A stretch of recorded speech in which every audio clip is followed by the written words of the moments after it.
நான் நினைச்சே பார்க்கல இப்படி நடக்குன்னுட்டு. ஒரே நாள்லயே எங்க வாழ்க்கை மாறிடுச்சு ராகவா அண்ணனால. நல்லதே நடக்கணும் ஐயாவுக்கு, நாங்க நல்லா இருப்போம். ஒரு டிராக்டர் ஒரு ரேட்டு கலப்பை ஏறு கலப்பையோட எல்லாம் பாத்தீங்கன்னா 10 லட்ச ரூபா, கண்டிப்பா 10 லட்ச ரூபா குறையாம வரும்.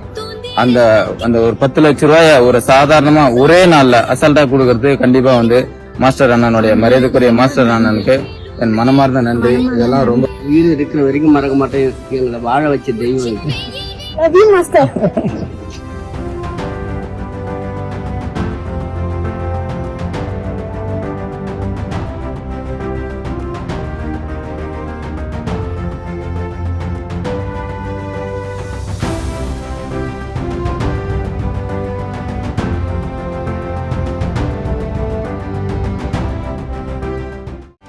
செய்திகளை உடனுக்குடனும் துல்லியமாகவும் தெரிந்து கொள்ள சப்ஸ்கிரைப் பண்ணுங்க.